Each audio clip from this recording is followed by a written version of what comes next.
Wait a minute, just a second. We might as well, this is our regular rehearsal. This is a dress rehearsal of the show we do tomorrow night. How do you do? William, how are you? You're not going to sit there just like that all night, are you? Come on, Will, get into this thing.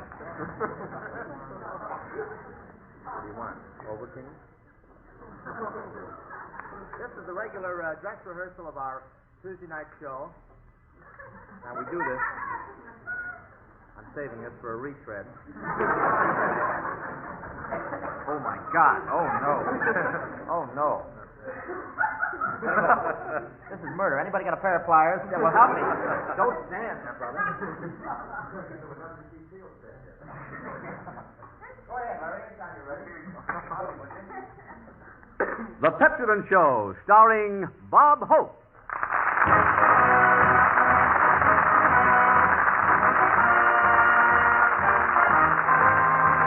We're off on Tuesday's flight, the target for tonight. It's fun, and here's Bob Hope, the one who set our courses right. Thank you so much. How do you do, ladies and gentlemen? This is Bob, Army Camp Hope, telling you soldiers, while we can't show you how to shoulder arms or forward march, if you use Pepsodent, you'll always have a right face and your teeth will never end up in a pivot. I got to explain this. Now, wait a minute. Move it back. I know why you kept the mic back there. No, I found out. I was working in the coal mine there for 3 or 4 minutes. I've got to explain. Before we go any further, tomorrow night, we're doing our broadcast in the Santa Ana training field. The aviation training field out in Santa Ana. Just as happy to get all aviators. Get high, everybody.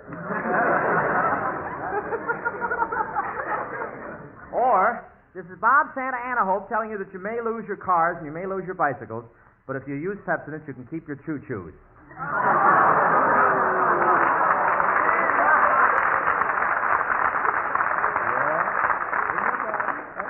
We have a large kid audience, you know.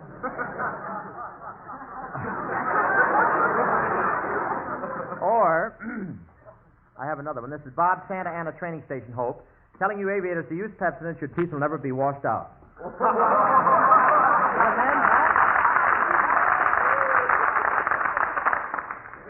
course, that's not for you civilians. We get it, don't we, fellas? Well, here I am at Santa Ana. Santa Ana, that's a beautiful Spanish phrase, meaning you're my top sergeant now, but wait till this is over.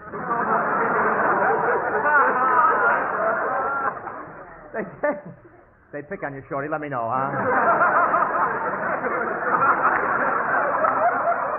They gave me a wonderful reception here with a big brass band. At least I thought it was a brass band until the cuspidor started hitting me. And these aviators were glad to see me. The boys all held me high on their shoulders and all backed away and yelled, "Happy landing." I guess they wanted to give me a real Air Corps welcome because as soon as they saw me, they all pressed their lips together and made a noise like an airplane.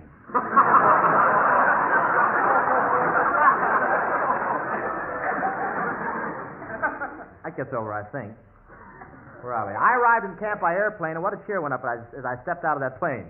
I wonder if they would have cheered so hard if I'd waited till the plane landed.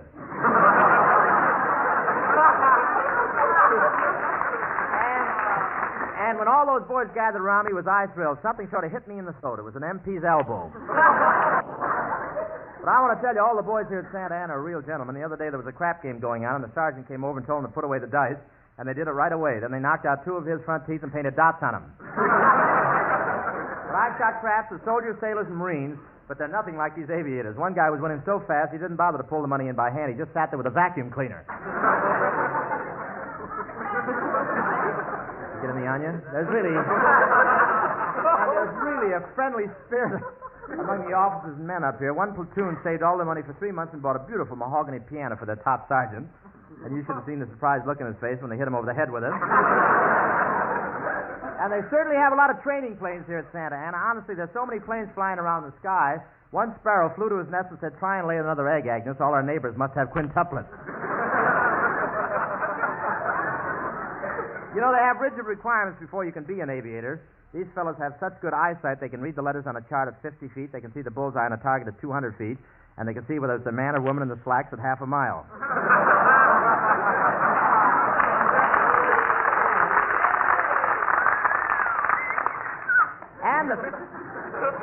And And the physical exam you get around here is really thorough. In fact, 3 months later, when one cadet complained of being sick, they x-rayed him and discovered 2 missing doctors.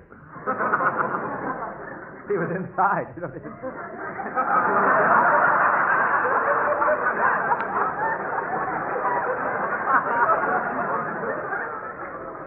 All these aviators have to have steady nerves and a lot of willpower, so they devised a wonderful test. They sit them in a room and see if they can refrain from clapping while they play Deep in the Heart of Texas. The first thing I do with new pilots is to give them a treat. I give them a test to see if they get dizzy.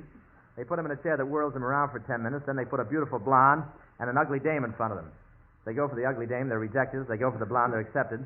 And if they go for both, they're sent to the Navy.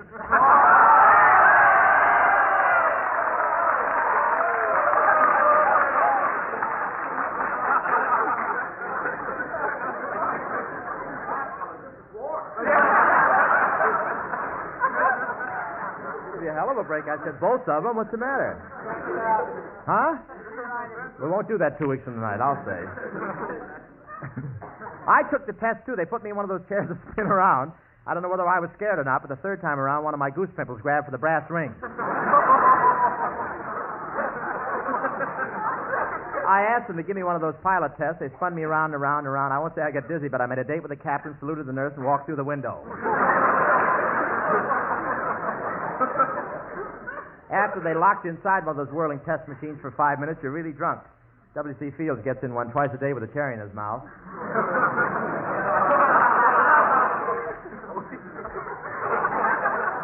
I'm going to be a killer when television comes in. I'm going to explain all the jokes.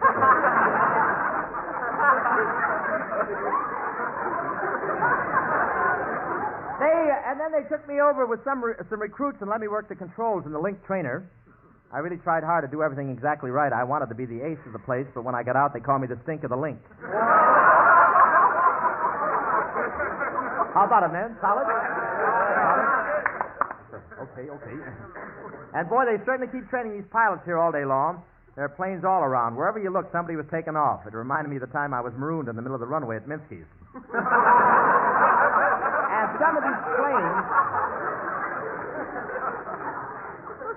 And some of these planes here are pretty fast. This afternoon, one of the pilots was flying his plane toward Los Angeles at an altitude of 10,000 feet, doing 300 miles an hour, and he was passed by a woman driver who was still in second.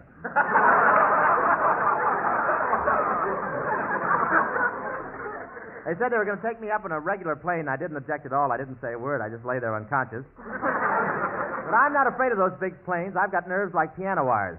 I wish they were more like nerves. Every time I even look at a plane, my nerves play miss you. I think I missed a joke there, too. As I came on the field, a soldier came up and held a queer-looking contraption to his eye and kept peeking at me through it. I said, "Snap my picture?" He said, "No, just trying out my new bum sight."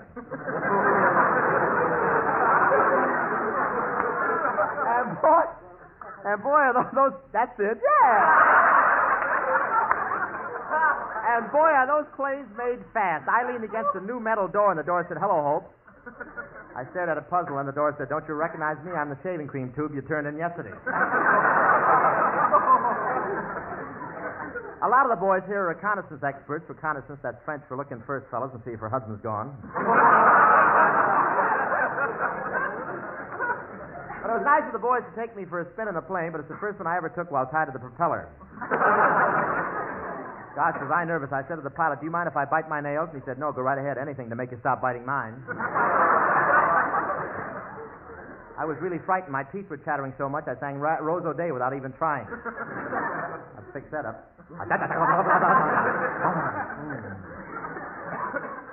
Still got gum in my fingers here. My teeth were chattering so much I sang Rose O'Day without even trying. Egg. Boy, did we go up high. The pilot's nose was bleeding, and Skinny Ennis's nose was yelling, "I would if I could, but I can't."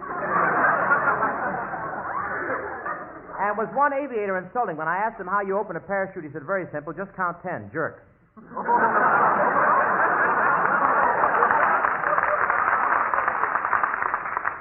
It's wonderful up there above the clouds, though. There's nothing up there but a few other planes and a couple of guys in jeeps trying to get back to camp before their pass is up.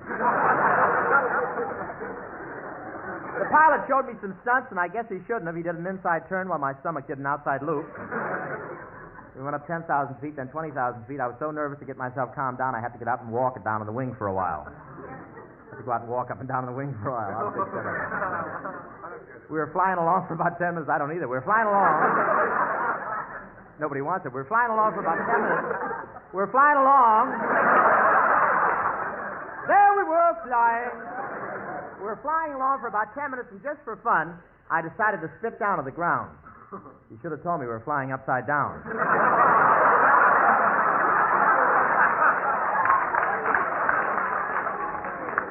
For a joke, I asked the pilot to fly low over Bing Crosby's house and wiggle the landing gear. While we were doing it, one of Crosby's kids ran out, looked up and said, "Hey, Paul, there's the stork thumbing his nose at you again."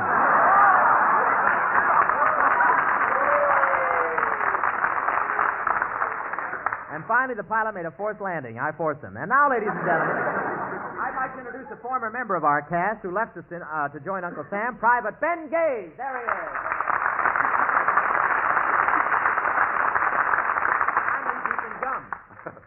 Well, thanks for the introduction, Bob. Hey, gee, it's swell to be here at Santa Ana. But, Ben, you're stationed at Camp Han. What are you doing way up here? Followed a blonde. What? You what? Followed a blonde. We're going to follow an egg right now. Say, Ben, well, did you have anything to follow the blonde? Isn't that an awful thing when you're waiting for a big laugh? I said, oh, this is the smash-ola. Here we go. I was waiting. I thought, we're on top now. Follow the blonde.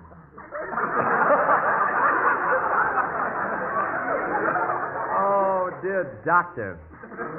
That was an ostrich egg we just got. Flash up the entire audience dropping those things. Say, Ben, did you have anything to do with the reception I received here today? Oh, sure, Bob. It seems hours before you got here, headquarters flashed the pink alert. Pink alert? Yes, that means a big unidentified bag of wind is approaching the area.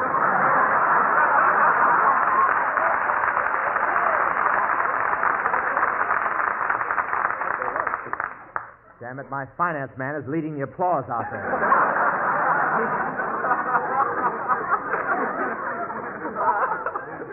You know, watch out, that big unidentified bag will kick you in an unidentified area. But I'm really glad to welcome you back to our show for this visit, Ben. You look great. Yeah, the Army's swell. Feel my muscle. I'm as hard as nails. Yeah, well, feel my muscle. Where do you think I'd fit in best, in the infantry, cavalry, or aviation? Go ahead, feel my muscle. Okay. Well?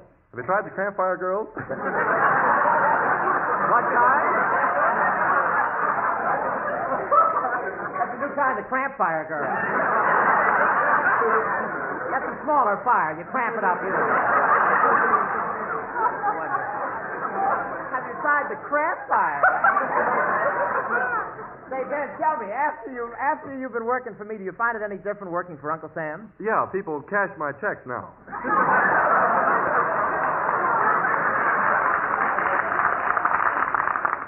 Yes, sir, it's a pleasure on payday to go around and collect real money. Are you inferring the money I paid you was counterfeit? Well, I don't know, Bob, but on the $5 bills I get now, Abe Lincoln is coming out of the White House, not looking out of the window of the Hope residence in Cleveland.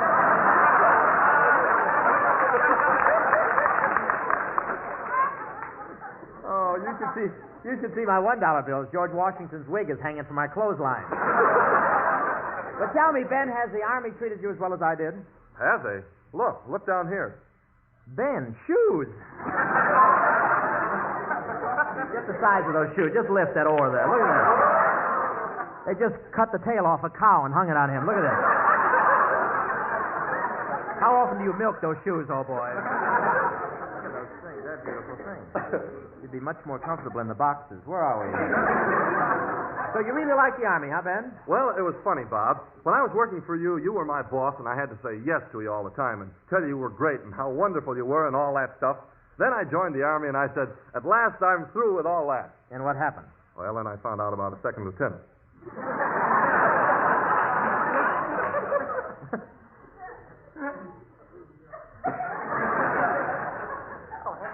Why? You're doing fine. You just got to think. If I were you. You're out there. Okay. You're at that. Oh, by the way, Bob, I want to thank you for those lovely socks you knitted for me. They fit perfectly. Where'd you get my size? Oh, I just knitted them around a pair of tennis rackets.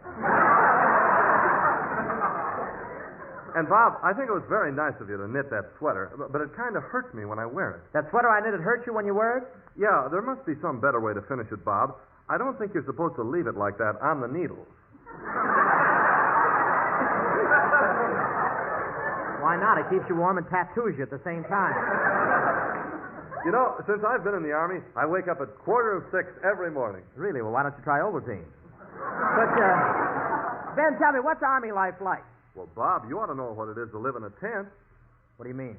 Oh, did Paramount give you a better dressing room? No, I'm still in the manhole. Say, Bob, I heard a peculiar rumor.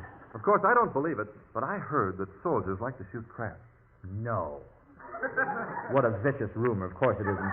Of course it isn't true, although I have heard of one regiment that shot crap so often that they had the only soldiers in the Army who would stand at attention in a kneeling position.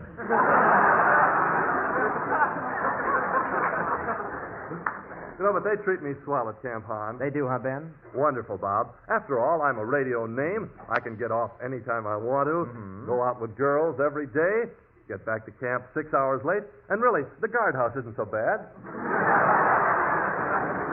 Well, I'm glad you like it in the Army, Ben. Tell me, what do you do at the camp in the evening? Well, part of the time we sit around and think about girls. Well, what do you think about the rest of the time? Women. See, just like musicians, huh? I mean, civilians. I'm sorry. What was that? But what I like best about Army life is that drilling and marching.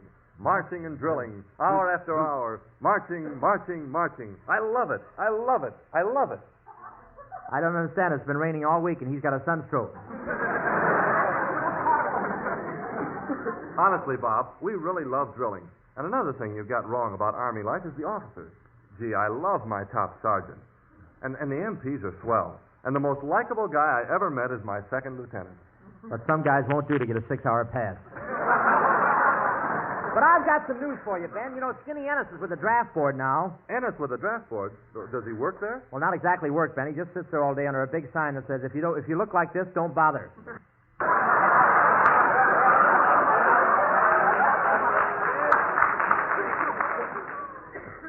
Well, Bob, the real reason I'm here tonight is that I heard your guest is going to be a beautiful actress. Oh, no, she's just some plain little girl I found under a pinball machine. No one interesting. So you can go now. But I'm sure your guest must be a beautiful actress. No. You're loaded with sense.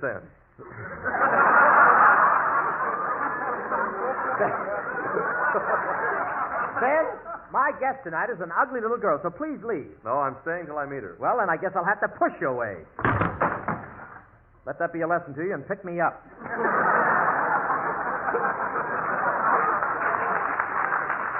Listen, Bob, I know Rita Hayworth is here tonight. Well, you're right, Ben. Rita Hayworth is here tonight. You know, Ben, I've been wondering about her salary. Well? Just how much do you think I should pay her? In other words, what's Hay worth? Don't you get it? Don't you get it? I said, what's Hay worth? Sorry, Hope. The government pays me to shoot Japs, not laugh at saps. Quiet, Private, or you'll soon hear taps. You know, Burma egg. You know, Bob, when I first left my job as announcer on this program and entered the Army, I had lots of trouble. How so? Well, my tent mates said they didn't mind when I kept them awake nights by talking in my sleep, but for goodness sakes, would I please cut out those Pepsodent commercials? Why, that's silly. Whatever made you talk about Pepsodent in your sleep?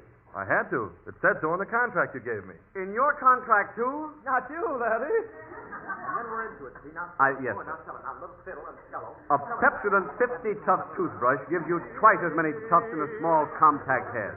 Tufts that are now improved with sturdier, more durable nylon bristles for double power cleansing. So buy a Pepsodent 50 Tuff toothbrush for every member of your family. Remember, you get a valuable cash certificate with 10 cents in extra spending money with every one you buy. Protect that attractive smile of yours. Get several Pepsodent 50 Tuff brushes tonight. Here's Francis Langsford and the Six Hits in the Mix, singing South American Way. Have you ever danced in the tropics in the hazy, lazy, like kind of crazy, like South American way? Have you ever kissed in the moonlight in the grand and glorious, gay, notorious South American way? The Latin scheme of love is like a dream of love. The Latin stream of love is in their veins. They'll buy a jewel for you, or fight a duel for you, or drive a mule for you across the plain. Hi, there's a melody in their music, while the gauchos sing it. Come on and swing it the South American way. Hi. If you men are losing your morale, let your heart be free. Oh, there's a dusky, dark-eyed gal waiting for you down in Rio. It's free in Rio. And you girls that write to Dorothy Dick about your love affairs, the gentlemen there know all the tricks. Down in Buenos Aires, it's Tina in Argentina. And if your mother-in-law nags you silly, you forget to nag in Chile. And if your Uncle Joe is sponging on you, you can find a sponge down in Peru. It's heaven on earth. It's your money's worth.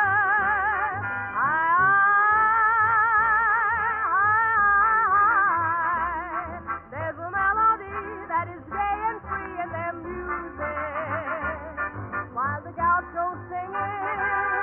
Come on and swing it.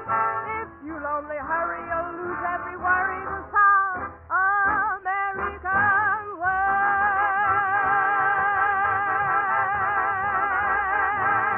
The South American way.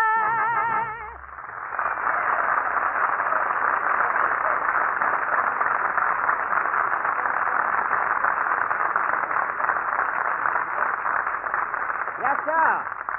That's Francis Langford and the Six Hits of the Mist singing South American Way. Did they join us? What happened to them? Where were they? They in that game again? What is that for, Bob? The Pan-American Relations thing? Pan-American Day, Bob. When is that? Tomorrow? 14th, tomorrow. That's what we got to put that in the script. Pan-American Day, brother. I am playing Rio any day. Lowe's Rio. I make it a hot week. It's Rio, Lowe's Rio. And now, ladies and gentlemen, it gives me great pleasure to present to you the alluring star of Carnival in Rio and my gal Sal, Miss Rita Hayworth.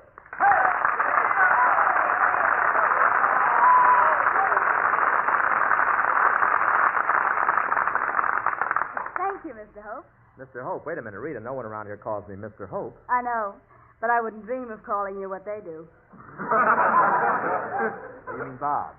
But thanks for that lovely introduction. And, Bob, you ought to thank the soldiers for all the applause they just gave you. Look, Rita, it wasn't for me. The soldiers started cheering the minute they saw you. Oh, don't be silly, Bob. Why would those soldiers want to look at me? They'd much rather listen to you than look at me.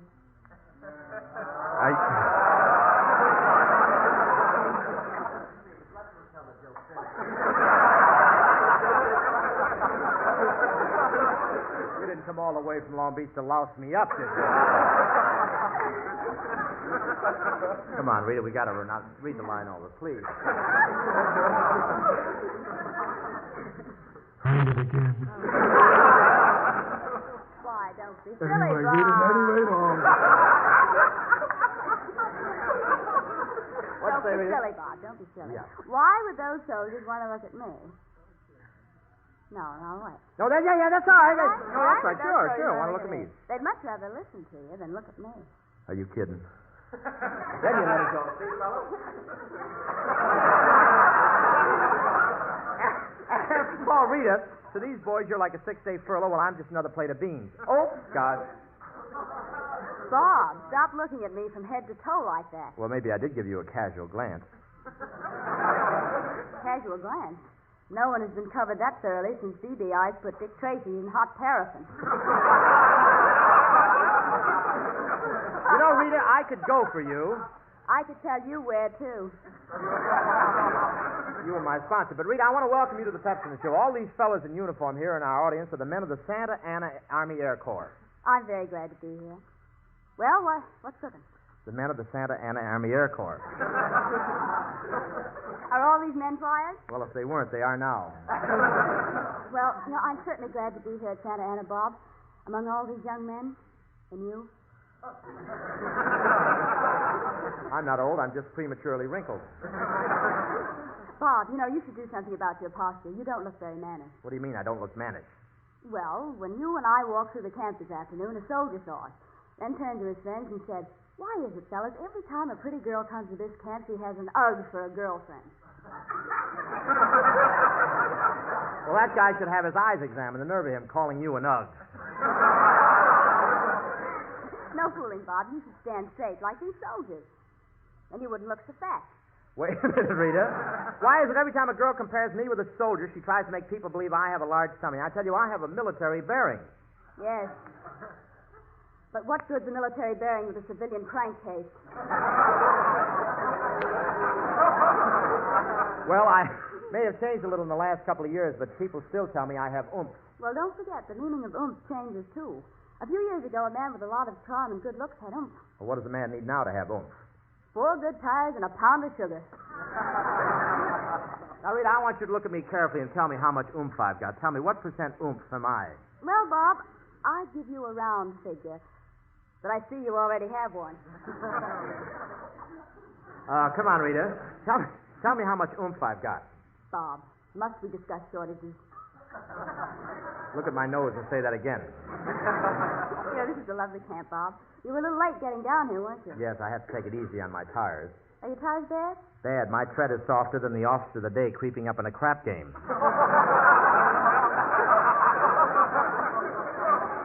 I thought we had a very nice trip up here in your car. Yes, it was. I don't want to mention this, Rita, but you haven't thanked me for driving you up.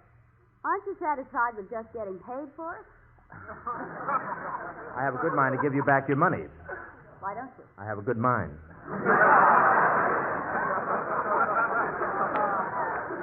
This is really a wonderful camp, but Bob, I still don't know. How did I ever get on your program? You signed a contract, that's how. Yeah.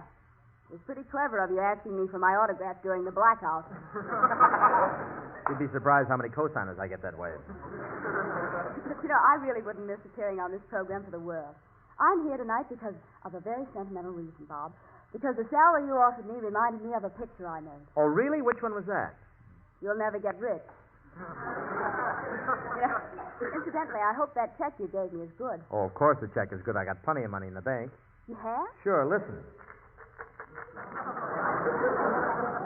That's not including what I got in my shoe. But tell me, Rita, have you looked around Santa Ana yet? Santa Ana? Sounds like Santa Anita. What's happening at Santa Anita these days? Well, yesterday afternoon at 3:30, one of Crosby's horses were 6 laps ahead of the Japs. Where are you going, brother?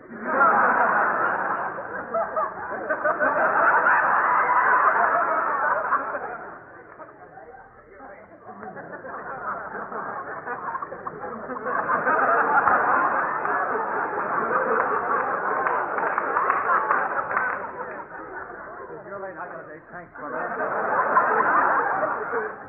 What can you do? This is war.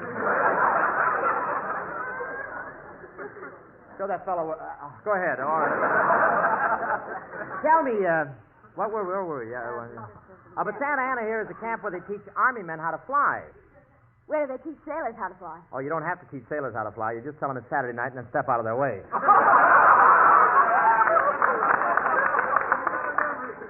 I think these aviators are sweet, Bob. You know what I did? When I got here this morning, I promised to kiss the one who flew the highest. I wonder who did fly the highest. Oh, I don't know, Rita. I wasn't the least bit interested, and besides, my nose started bleeding at 80,000 feet. One of the aviators took me for a ride this morning, and gosh, it was exciting. We did barrel rolls and power dives and loop-the-loops. Every minute I thought I was going to fall out. Gee, did you keep that up very long? Not very long. A wheel came off the Jeep. I've been having a lot of fun here, Bob. Did you see me when I went into the kitchen and helped one of the boys on KP cook the potatoes for dinner? I worked with him all afternoon. Yeah, Rita, I don't think you should have. Why not? Well, that's the first time I ever saw boiled potatoes served by a baked KP. These flyers will go into all branches of the service when they leave here, Rita. Some of them may even become ferry pilots like Skinny Ennis. Why, I never knew that. What does that mean? You fellas are way ahead of the script. You know that, don't you? I get your point. I know what you mean. Honest to God, I didn't see it till now.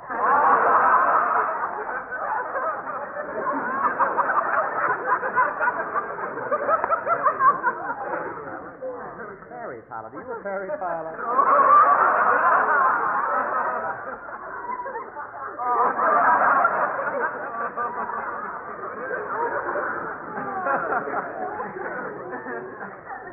Maybe the biggest laugh there tomorrow night. You know that. Ferry pilot. The whole audience will get up and fly right out. Oh, flamingo.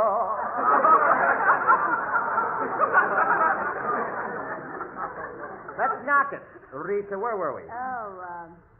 Oh, yeah, well, Skinny likes ferry pilot. Ferry planes over the ocean? Well, no, Skinny doesn't exactly ferry planes over the ocean. Skinny helps pigeons across puddles.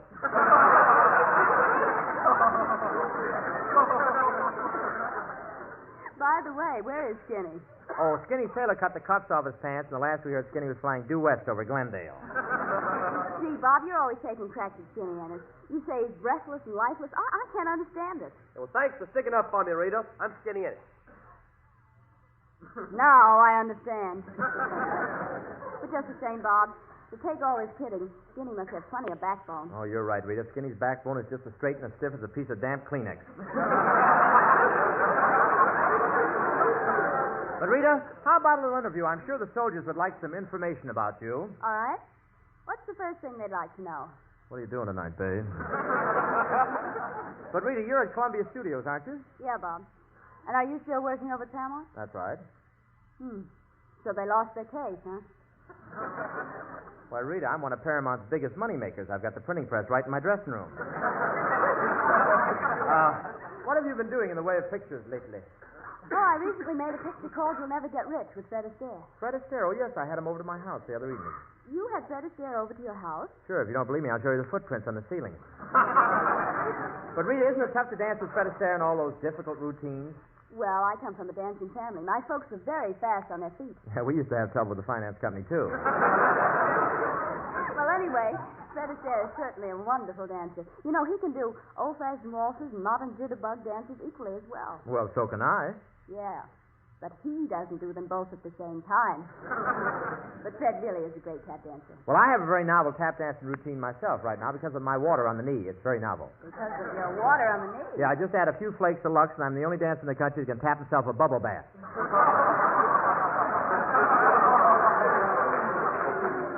Bob, I don't think you're graceful enough to be a dancer. Well, you're wrong. Why, I look a little too graceful. What do you mean? Why, when I walk down Hollywood Boulevard, I have to be very careful the type of slacks that I wear. But I always thought that you were... The same joke, but I always thought that you were graceful, Rita, until the other night at the Palladium. As soon as we got out on the floor, you kicked me 4 times. Well, they were playing deep in the heart of Texas, and you were holding my hand. Yes, but you were out of rhythm. Besides, Fred Astaire, you've had Tyrone Power for your leading man, haven't you? Yes, I have, Bob. Well, you know, Rita, there's no difference between Tyrone Power and myself outside of the fact he works for 20th Century. Bob, working for 20th Century isn't the only difference. You see, he was born in it, too. Yeah. Can I help it? The stork that brought me like minuets. But I can't understand it, Rita. Why do you prefer Tyrone Power to me? Well, Bob, why should a girl be satisfied with a link trainer when she can have the B-19? Well, tell me, Rita, what's your favorite quality in a man? Permanence, Bob. I mean a man who always loves her. You know, Bob, no woman likes to wake up some morning and find she's been suddenly tossed away like an old toothpaste tube. Rita. Oh, I forgot. I mean, no woman likes to wake up some morning and find she's been taken down to the drugstore and traded in for a new one. Plus 25 cents. 25 cents. Unless you want the giant size, that's more. But, Rita, it might surprise you to know that I was supposed to appear in that picture you made with Tyrone Power, all about bullfighting. Oh, you mean Blood and Sand? Yes, I was supposed to appear in that. Yes, I know you were, Bob. But they figured for $5 more, they might as well get a real bull. And after I'd bought those horns and everything. You know, Rita, I really used to be a bullfighter. I remember on my uncle's farm, I used to take a red cape and fearlessly wave it in front of one of those big brutes. I wasn't afraid of anything. I'd run right out in front of the powerful animal waving that red cape, and I'd do it again and again until my uncle finished milking it.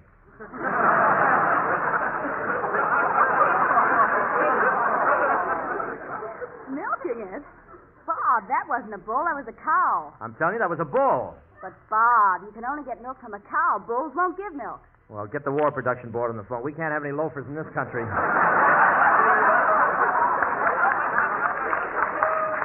By the way, Rita, you saw my latest picture. What did you think of my performance in My Favorite Blonde? Oh, Bob, I thought that was wonderful. Acting?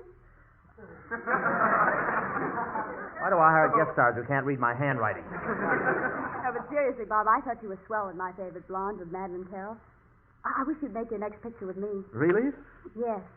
I think that in times like these, all of us girls should bear the burdens equally.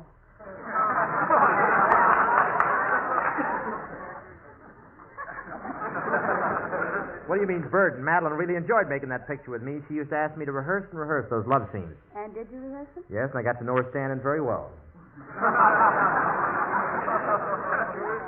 You know, Bob, when I visited the set, when you were actually making those love scenes with Madeline, and I noticed one very ridiculous thing about your costume. You were wearing a big, heavy charm bracelet. Oh, that wasn't a charm bracelet. When Maddie and I weren't making love scenes, they let me carry the chain around with me.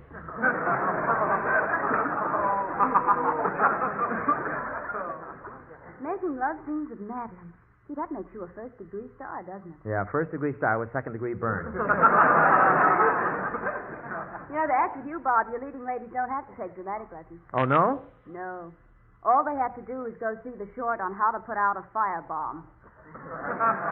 Yeah, they often have to carry me away in a bucket of sand. Say, Bob, who's that tall, handsome man in the uniform over there? Oh, that's Ben Gage. He used to be the announcer on this show. Used to be the announcer. Oh, didn't you pick up his option? Well, I wanted to, but Uncle Sam beat me to it. Now Ben's a private at Camp Han. So he left the show to go in the Army. Yeah, he wanted more money.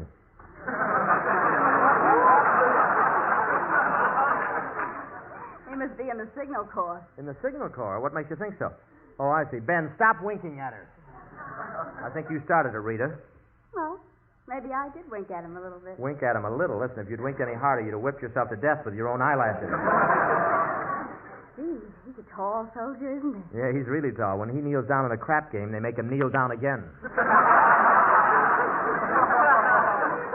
And I like blondes.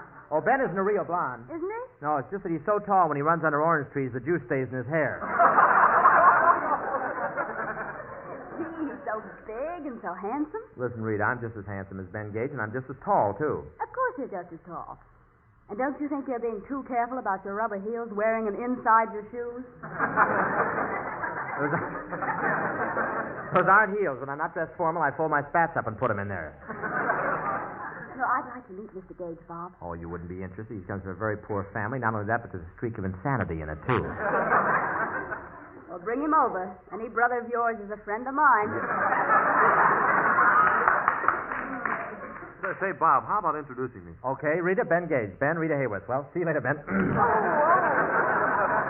wait a minute, Mr. Gage. Oh, Rita, why don't you call me Ben? All right, Ben. That's such a lovely name, Ben. Yeah, I like it, too. You know, ever since I was a kid, I've been called Big Ben.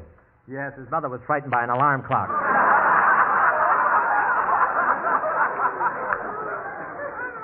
So you're Ben Gage. My Rita. My soldier. My darling. My exit.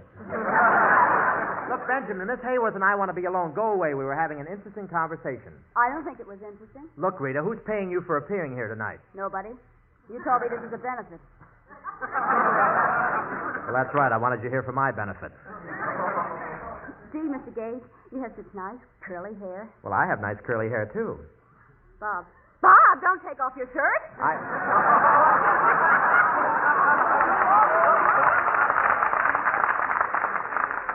Gosh, and I spent 3 hours with the curling iron, too. Gee, Rita, it's funny the way we met here tonight. Almost as though someone had planned it. Yes. We seem to be brought together by fat.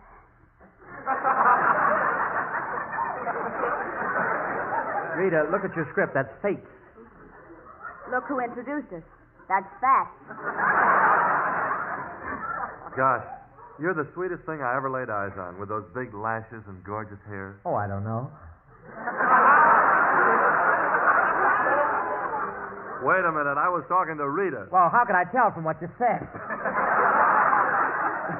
Look, Look, Ben, go away. Rita and I were talking. Get out of here. Scram. Listen here, Spear Snoot.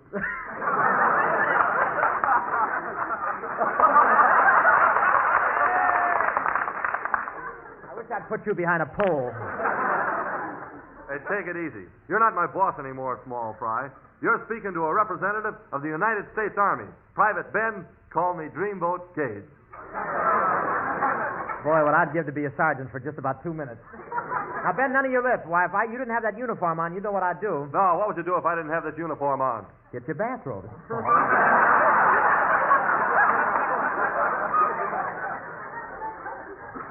me, Ben, how did you happen to join the Army? Well, Rita, I guess my heart just made me do it. Gee, Bob, his heart made him do it. Yeah, the doctor listened to us for a minute and said, brother, you're in. Now, come on, Rita.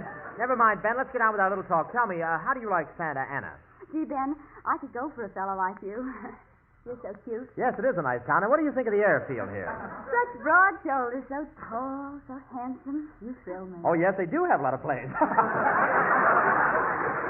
Did you go for a ride in one? Oh, just standing close to you, Ben, sensing your manly presence, I feel as if I'd like to melt in your arms. Anybody want to read my lines?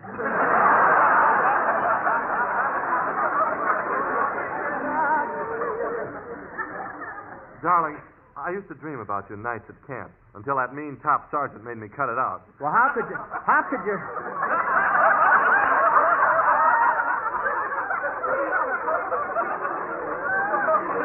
Well, how could your top sergeant know who you were dreaming about? Well, he doesn't know exactly, but if you have a pleasant look on your face, he comes over and wakes you up. All right, Ben, for the last time, you can go now. Oh, all right. I'll leave. Goodbye, Miss Hayworth. Goodbye, Ben. Goodbye, Rita. Well, back to a cold tent.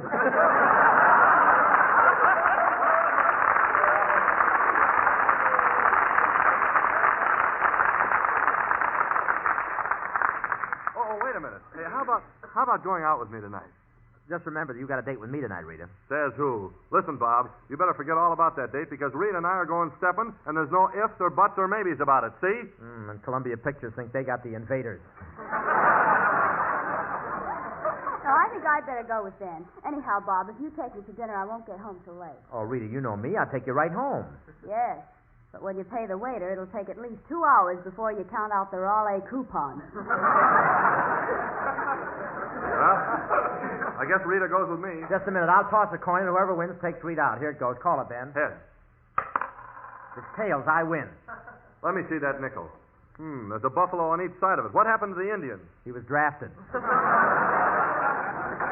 Listen, I had a date with Rita first, and I'm going. Yeah? Well, I got this fist that says you don't. Well, I got this fist that says I do. This fist says you don't. This fist said I do. Of course, if you're going to use big words... I'm sorry, Bob, but it's more patriotic to go out with somebody in a uniform. Well, Ben, you'll have to lend me your uniform. Step behind the screen with me while I sing. Well, if you insist. Here's the coat and here's the pants. Are you in the uniform, Bob? Yeah, Rita, I'm now a military man. Pants feel too tight, Ben. I'll see if I can bend over. I'm now a military secret. Let's quit arguing, Rita. You'll have to settle this. Which one of us do you want to go out with tonight? Well, I feel very gay this evening, and I'd like to go someplace really nice. So I'll go out with whichever one of you will spend the most money. About how much money? Oh, $50 or $60. Well, Ben, have a good time.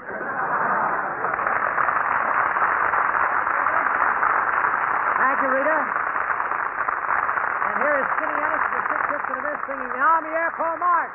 Take it, boy.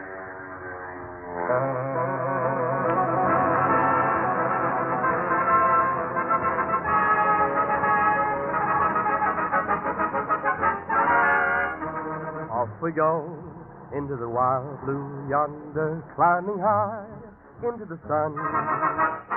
Here they come, soon to meet our thunder. Atom boys, give her the gun.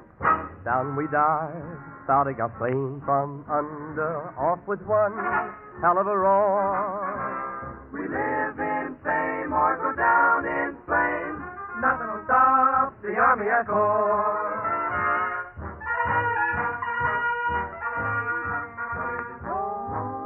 To the home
Off we go into the wild sky yonder. Keep the wings level and true. If you'd live to be a gray-haired wonder, Keep your nose up in the blue. flying men guarding the nation's border, we'll be there, followed by more. In echelon we carry on. That's the Army Air Corps.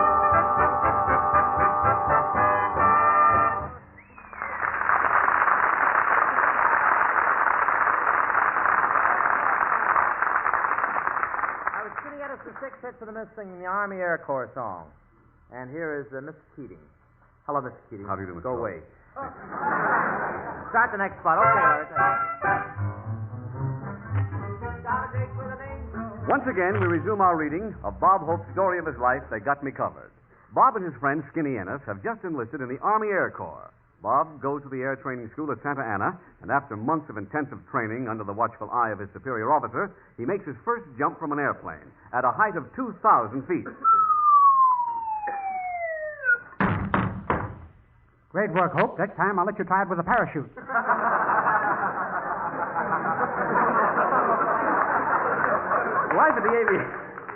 Life at the aviation school is a long round of endless excitement for our two young cadets.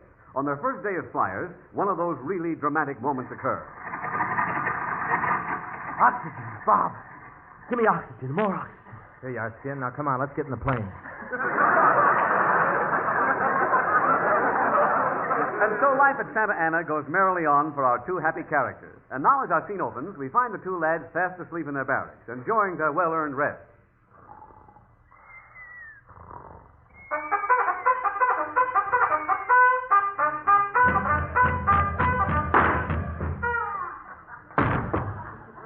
I don't mind reveille, but this is ridiculous. Bob, what time is it? Time to get up. Yeah, but Bob, it's pitch dark outside. Nobody gets up in the middle of the night. This your first trip to an army camp, bud? Hey, Bob, you always sleep without any pajamas? Of course not. And I guess I didn't do so well in that crap game last night. Come on, hurry up. I'm almost dressed. Hey, you look swell, Bob. You got a real army physique from the bottom up. Honest, Skin, you think I got a real army physique? You could add something there. You really think I got an army physique from the bottom up, huh? Yeah, Bob, the only guy I ever saw with a khaki girdle. Gee, just think, Skinny, tonight we got dates with Rita Hayworth and Francis Langford. Gee, Rita Hayworth, when we go out tonight, I hope we get caught in a blackout. Hey, gosh, Bob, why on earth would you want to be caught in a blackout with Rita Hayworth? Take a good look at them, fellas. Next week I'm sending them back to Ripley. Gee, Bob, I can't believe it tonight we got a date with two beautiful girls like Rita Hayworth and Frances Langford. I just can't believe it. Hey, pinch me and see if I'm dreaming. Okay. Ouch! Hey, Ennis, now pinch me to see if I'm dreaming. Why? When I pinched you, I thought I felt flesh. Hey, just think, Bob, I'm going out with Frances Langford and Rita Hayworth. Maybe Frances will sit on my lap, and maybe Rita will give me a kiss. Man, just thinking about it starts my circulation flying.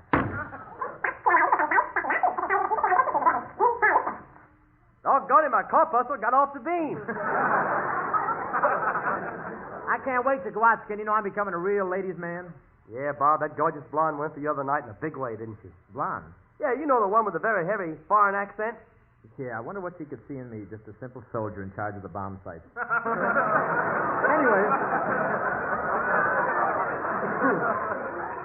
anyway, we're the two luckiest soldiers of this camp, Skin, getting those dates tonight. And besides, we can get all the 6-hour passes we want. We just ask for them, and they're handed out to us. Yeah, but this can't go on forever, Bob. Someday we got to let the general out of that refrigerator. That icebox is freezing over. Okay, we'll let the general out, but that MP stays until another place freezes over. Hey, I want to get all dressed up to meet these gals. I think I'll wear my medal for sharpshooting. I got one of those, too. How'd you ever get one? Well, I did some sharpshooting, 7 passes in a row. Bob, I'm talking about shooting with something that's loaded. How'd you think I hit 7 passes? Ken, let's get out of camp right away and go over and see those girls. I'm so excited. You know, I had a date with Rita before. I even kissed her. Hey, did she kiss hard? That was the first time I had ever outspin my pivot tooth. Hey, look, Bud. Bob, here comes that tough sergeant for the next tent. Hey, is Bob Hope in here? Oh, sorry. I didn't know this was a hospital tent. Oh, this is...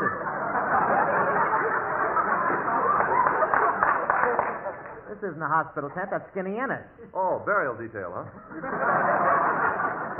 Listen, Sarge, don't bother us now. Skinny and I have a date with Rita Hayworth and Francis Langford.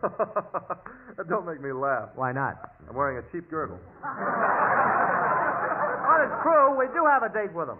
Well, so the two mama's boys think they're going out with girls. Listen, we've taken enough of your lip, and things are going to be different from now on. You see my fist, and you see Ennis's fist? Yeah, I see your fist, and I see Ennis's fist. You think we need manicures? Yeah. Now listen, you fellas ain't going out. I'm putting you both on KP again. Oh, no, you don't. I got a date today, see? And if you lay a finger on me, I'll fill you full of lead. I'll take my gun and shoot you full of holes. String you up to a tree, beat your head in with the butt of my gun, stick my bayonet right through your gizzard, and... Hey, somebody else finished reading this stuff. I think I'm going to faint.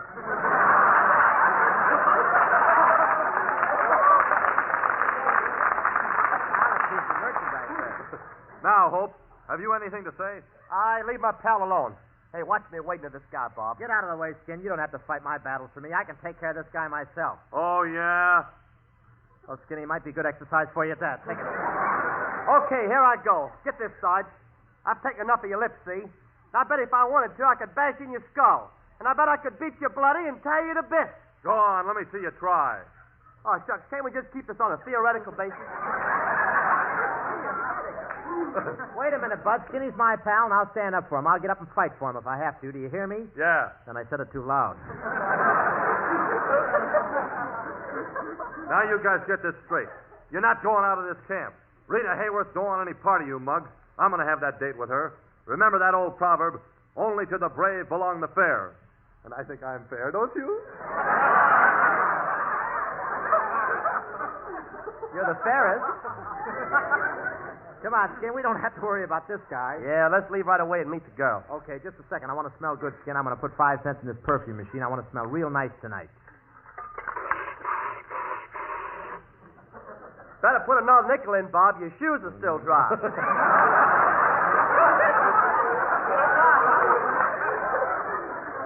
That's okay. I polished them with Sen-Sen. You know, hey, Skin, how are we going to sneak out of camp? Well, I had a good idea when I sneaked out of camp yesterday, Bob. I buttoned a gopher in my uniform, and he marched for me.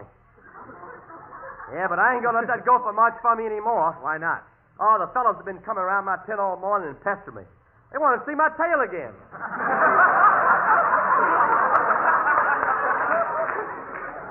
Hey, quick, Skin. The sentry isn't looking. Let's run right past him. Hey, come on, Bob. Now we have to cross this busy street. Gosh, traffic is sure heavy. There are a lot of women drivers. I guess we better cross it in our usual fashion. All ready? Let's go.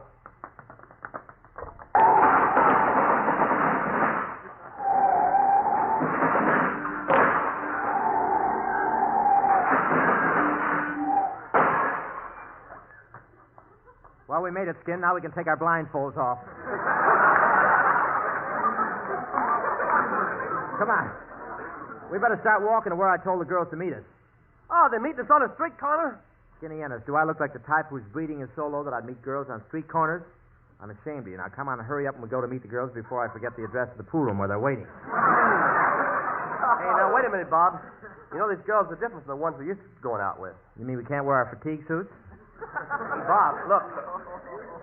There's a sidewalk photographer. I think he wants to take our picture. Step right up, soldiers. Step right up. I am Professor Colonna, photographer, camera fiend, expert on composition, lover of beauty, and world-famous artist. Also will paste your girlfriend's face on pictures from Esquire.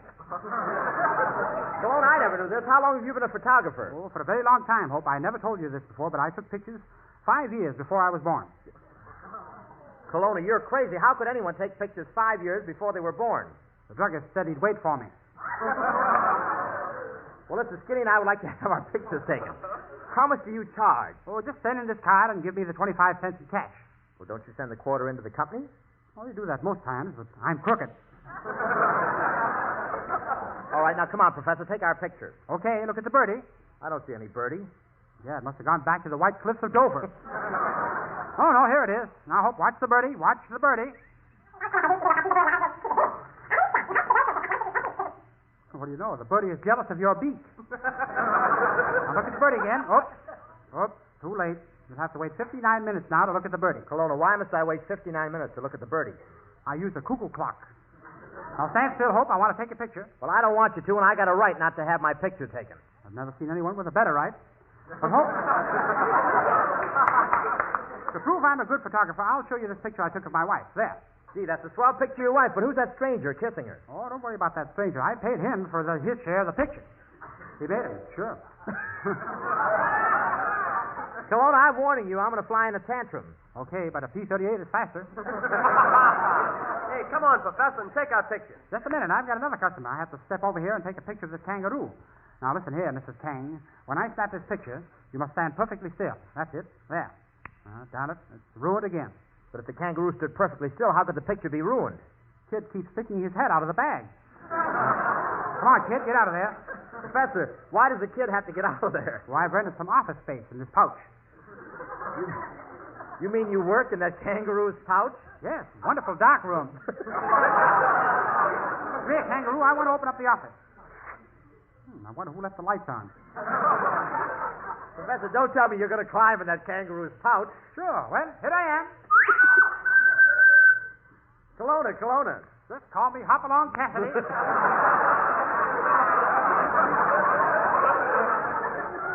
Oh, Kelowna, you turned me against you. No, I'd rather dance with the girls. I hope I'm ready to take your picture. I'm going to take a very cute kitty picture of you sitting on this horsey hob. No, Kelowna, you mean hobby horse. No, horsey hob. Hobby horse. Horsey hob. Hobby horse. Horsey hob, hobby horse. What difference does it make? I sold it to Crosby anyway. Oh, Kelowna, hold your tongue. No, you hold my tongue. Only one end is loose anyway. Now, if you won't pose on my horsey hob, I have a real pony here for you. I like the way this pony's been acting lately, Hope. I think I'll pit it. Well, no, Kelowna, you mean you'll pat her. Pitter, Patter. pitter, Patter. pitter. Patter. Did you have Napoleon? Looks like rain. Hey, Kelowna, hurry up and take our pictures. We got a date. Okay, I'll take a quick picture of you two boys. Now, look right at the loons. Oh, Kelowna, you mean look right at the lens. No, I'm talking to the camera. Look right at the loons.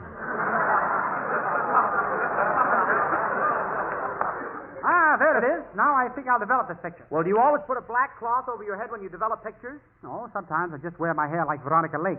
Well, I shall mosey back to my photography studio now. You boys come around later and pick up your pictures. Okay, come on, Bob. We got to see Rita and Frank. Well, here's the house skin. I'll ring the bell. Gee, I wonder what the two girls will say when they see us. Me too. Well, hello, girls. Here we are, all dressed up and ready for some excitement. Who wants to kiss me? Well, who wants to sit on my lap? Who wants to hold my hand? Anybody got a good book? Rita, this is Bobby and Skinny. This? These? You mean this is our date? Rita, remember this is war. I know, but this is murder.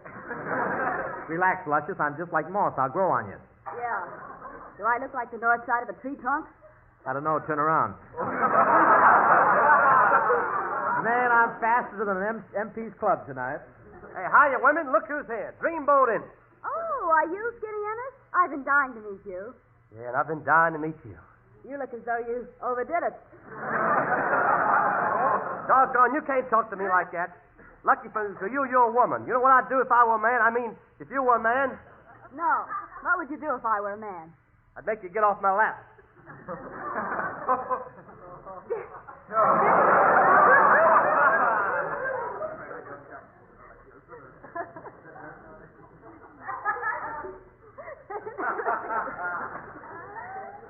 Skinny, I can't believe you're a soldier. I certainly am the darn good one. Why, when they blow a reveille every morning, I'm the first one up. How come? He sleeps in the bugle. Come on, fellas. Where are we going tonight? Well, we haven't got much money, but I know how to have a lot of fun. Let's all stand around and watch a bottle of 7-Up Fizz. Gosh, Bob, you're treating these gals much better than the last one. Now let's put on the radio and dance. I can't put it on the radio. It's broken. Well, how do you know it's broken? Well, I put it on before, and it didn't play deep in the heart of Texas. Come on, Rita, how about a quick dance? Oh, thanks for the lovely dance, Rita. Yeah, thanks for the lovely dance, Rita.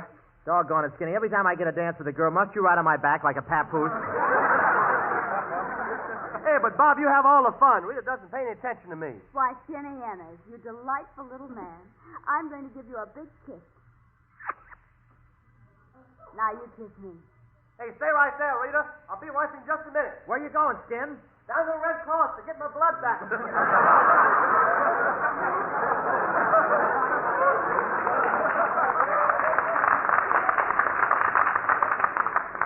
Go ahead, Skinny, but be sure you take your eyedropper with you. Oh, gosh, I bet you're glad to see me, Rita. After all, you've been carrying the torch for me for years. Me? Carry the torch for you? Why, Bob, it would take you 3 hours to get a flicker out of a pinball machine. You know, Rita, last night's dates were much better than these shrimps. Yes, Francis. Remember that big sergeant you were out with last night? Why, he'd make 2 of you. Yeah, and when he grabbed me around the waist, I thought he was going to. Oh, by the way, Rita, I brought you some candy. Why, Bob, a stick Just of a licorice.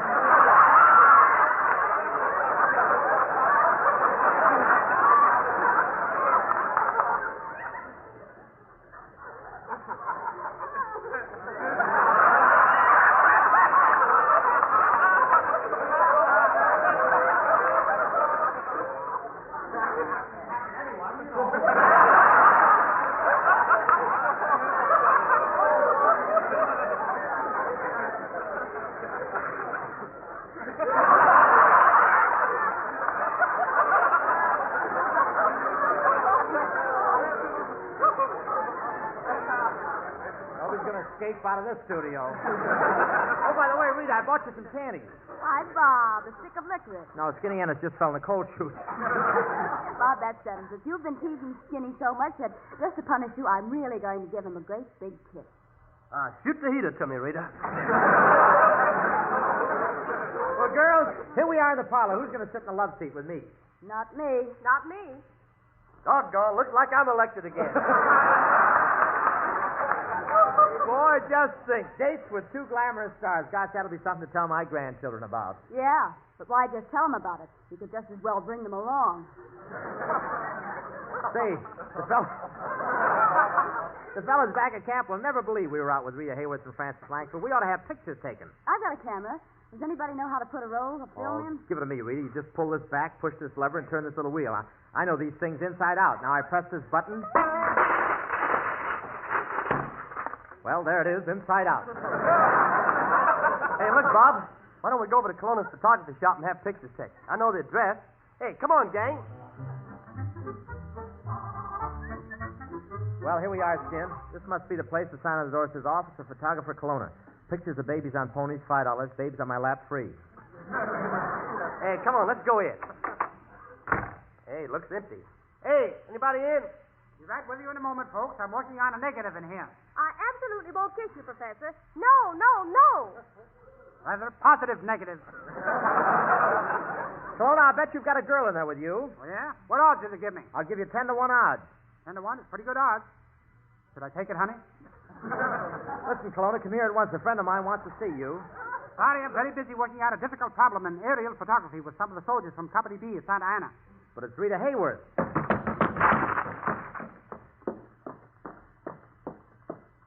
Oh, well, I only had 3 aces anyway. Professor, we want our pictures taken with these girls. This is Rita Hayworth. Come again? Hayworth. Hayworth. Really? How much would she give me for this mustache? Professor, I think you're wonderful. Tell me, why do you have such a big mustache? Saves buying a whisk broom. Professor, I'm highly indignant. Well, pleased to meet you. I know your brother, Haile Selassie.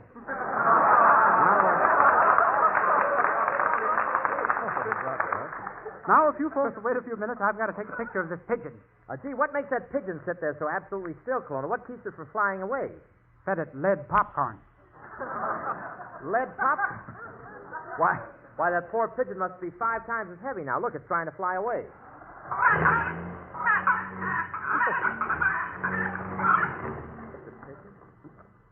What do you know? Shifted it a second.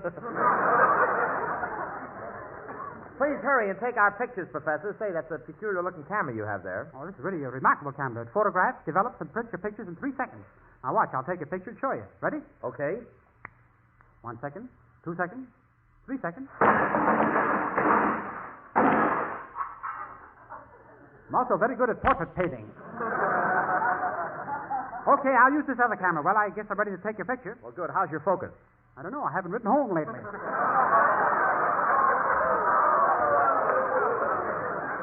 kill you. I'm highly indignant. Oh, no. You know, Professor, you drive me out of my mind. Oh, let's walk and save our tires. Kelowna, stop stalling and take our pictures. Okay, now everybody smile because this one is going to be a flashlight photo. I think I better put in some more flashlight powder. And a little more, you know. Can't have too much flashlight powder, you know. Here goes the entire studio. Kelowna, careful.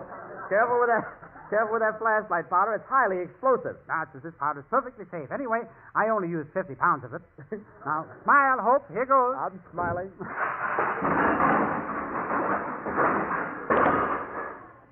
Ah, you have a lovely smile, Mr. Hope. Come now, I'll help you pick it up off the floor. Kelowna, stop acting silly. We want you to take a group picture of us. Are you or are you not going to take this group picture? Yes, just to make sure we won't have any more unfortunate accidents, I won't use any flashlight powder. I'll just use a little nitroglycerin and some TNT. Nitroglycerin and TNT. Do you know what you're doing? Of course. I always take group pictures with this powder. Okay, I'm ready to... Pardon. I'm ready to take another group picture. I'm sorry, I know what's coming. You know, I was just killing you. I'm ready to take another group picture. Here goes.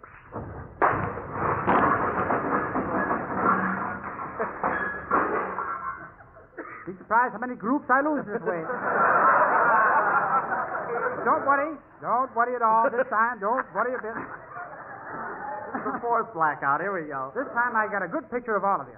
Gee, I can hardly wait to get our picture to show to the boys at Santa Ana and prove I was out with Rita Hayworth. Hurry up, Professor. Here's the picture, folks, all developed. I will now go back into my dark room. Well, quick, let me see it. Hey, Professor, what happened? Rita Hayworth isn't in this picture at all. Where is she? Guess where?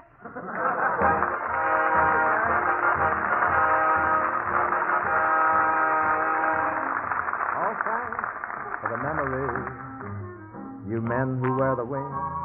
To you the nation clings, for through the face of you, the ace, we look to better things. And thank you so much. Thanks for the memories, as eagles you outfly to fortify the sky.